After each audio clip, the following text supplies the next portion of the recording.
Bismillahirrahmanirrahim. Assalamualaikum warahmatullahi wabarakatuh. Salam kedaulatan rakyat. Salam.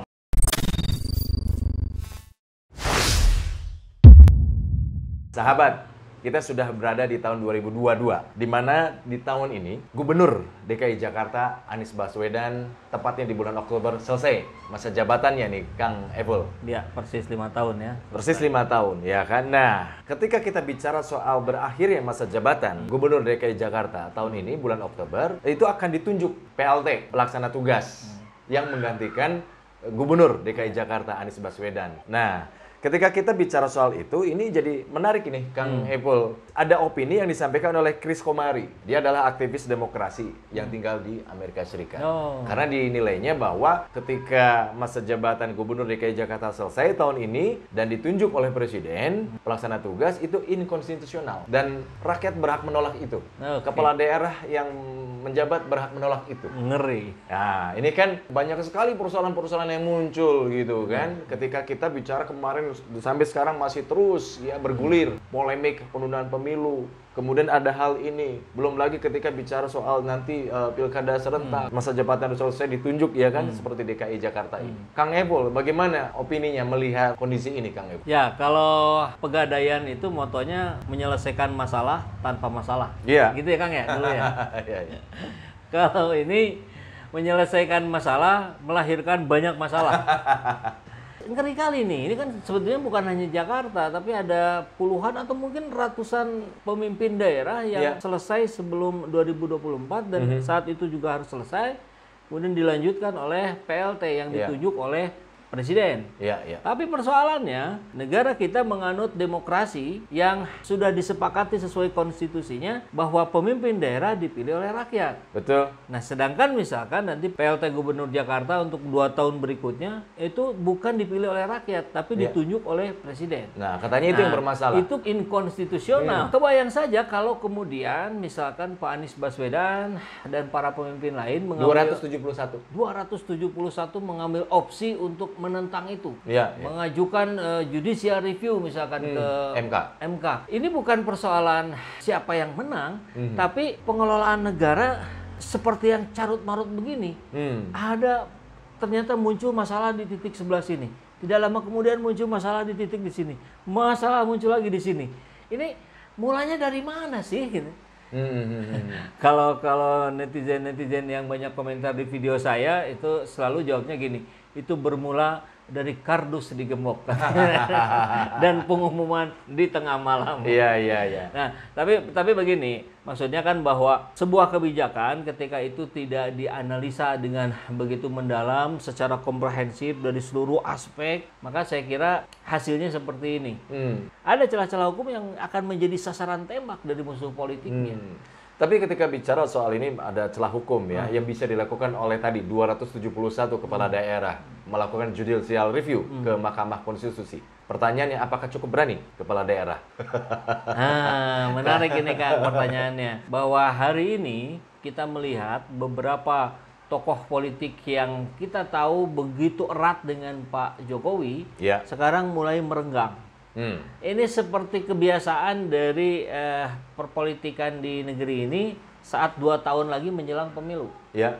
Jadi kubu partai penguasa ini sudah mulai mengamankan sekoci-sekocinya dan dia akan bersiap kembali untuk membangun brand yang baru untuk pemilihan yang berikutnya. Jadi saya melihat memang indikasinya cukup kuat kalau koalisi pemerintahan hari ini sudah mulai retak. Kalau Pak Jokowi sudah mulai ditinggalkan oleh yang mengaku sahabat-sahabatnya.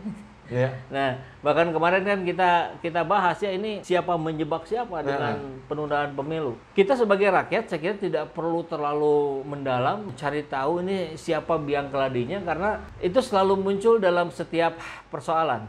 Di setiap akhir pembahasan sosok-sosok yang itu juga selalu muncul. Jadi yang pasti adalah penjelasan yang paling harus dimunculkan terhadap persoalan ini adalah bahwa sebuah kebijakan yang itu sebetulnya tidak melibatkan seluruh stakeholder yang terkait itu akan membawa dampak yang bermasalah dan terkatung-katung.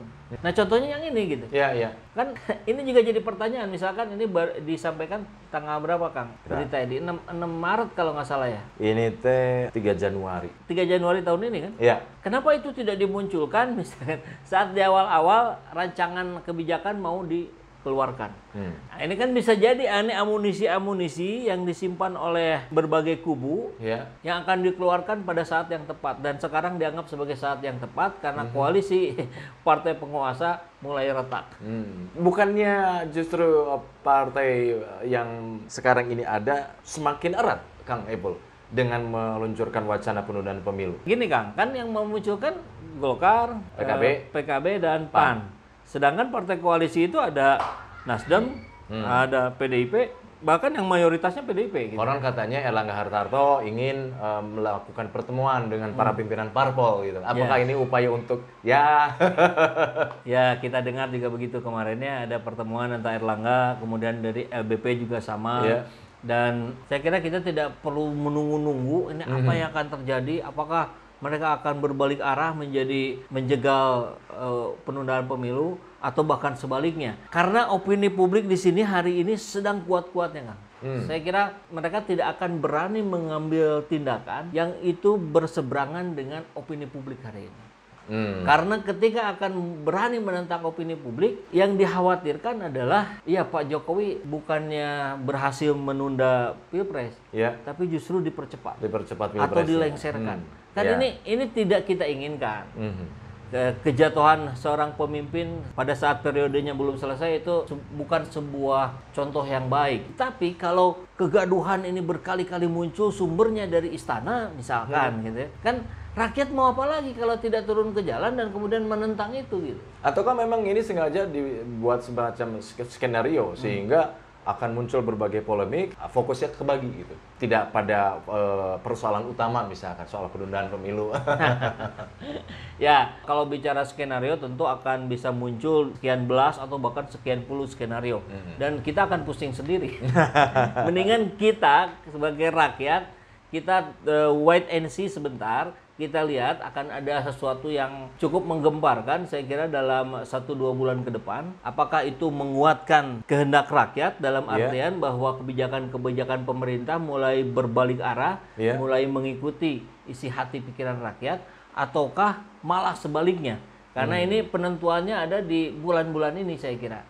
Mudah-mudahan sih bulan Mei nanti kita mendapatkan hasil yang bukan eskalasi politik yang semakin meningkat, bukan mahasiswa, buruh, dan rakyat turun ke jalan, tapi minyak goreng yang kemudian menjadi banyak lagi, kan? Kemudian ada revisi pemindahan ibu kota negara kalau memang dananya tidak ada. Kemarin kita bahas, kita usulkan pindah saja ke Majalengka. Ternyata banyak yang setuju tuh, Pak. Oh gitu ya? Iya. Ya ini memang polemiknya akan muncul terus-menerus ketika pemerintah tidak tegas. Kuncinya itu. Tidak tegas dan harus jujur harusnya ya. Harus jujur. Nah kan ada kejadian lucu tuh kemarin pas Pak Jokowi memberikan motivasi kepada para siswa yang sedang ujian. Saya juga dapat itunya ini. Jadi Pak Jokowi itu memberikan semangat lah ya, betul, motivasi untuk anak-anak siswa SD yang hari ini menjalani ujian sekolah berstandar nasional, dan siswa SMP yang mengikuti ujian nasional. Saya sampaikan selamat. Ujian ini akan menempa kalian menjadi tangguh, kuat, siap untuk bersaing di masa depan. Pesan saya satu, yaitu kejujuran. Ya mungkin ini pesannya udah lama ya. Kemarin. Kemarin. Ujian itu kan baru pekan-pekan ini juga. Dan yang luar biasa, seperti biasa, itu respon dari para netizen yang memberikan cermin kepada Pak Jokowi. Barangkali kejujuran memang harus ditunjukkan dulu dari pimpinan tertinggi untuk kemudian bisa diikuti bahkan oleh siswa SMP dan SMA. Siswa SMP dan SMA akan sulit berlaku jujur kalau para petinggi di negeri ini justru menunjukkan sikap-sikap yang tidak jujur. Harapannya sih tentu itu sebuah motivasi bagus yang Pak Jokowi berikan kepada pelajar. Yang kami tunggu hari ini adalah bukti nyata.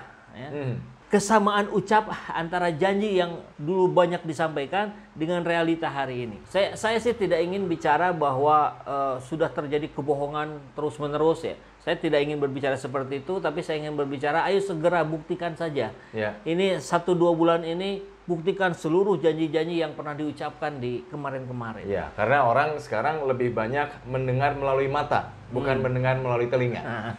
Artinya disaksikan dulu gitu kan. Disaksikan. Betul tidak, sesuai nggak? Atau sekedar jarkoni. Ya. Iso ngajar orang ngelakoni. Alhamdulillahirrabbilalamin, saat ini banyak sekali sahabat-sahabat dari Saiful Zaman Channel yang menjadi patron dari kegiatan ini, yang mendukung, yang mensupport dengan berbagai cara. Luar biasa, via WhatsApp, via grup, via media sosial lainnya. Bahkan tidak sedikit yang kemudian mendonasikan uangnya untuk perjuangan kami di medan dakwah ini. Ya jelas hal ini sangat membantu keberlangsungan channel ini karena kebutuhan pun kemudian bertambah. Tidak bisa lagi ini dikerjakan oleh 1-2 orang. Kita harus merekrut lebih banyak orang. Dan itu jelas membutuhkan dana yang tidak kecil. Nah, oleh karena itu buat sahabat-sahabat semua yang terus mendukung kami, doakan juga kami untuk mampu istiqomah, untuk mampu terus menyuarakan dan menggemakan suara hati rakyat. Dan seperti biasa, bagi yang ingin membersamai kami dengan membantu operasional channel ini, sahabat bisa mendonasikannya ke nomor rekening yang ada di bawah sini. Dan silakan untuk mengkonfirmasikannya ke nomor yang ada di sini.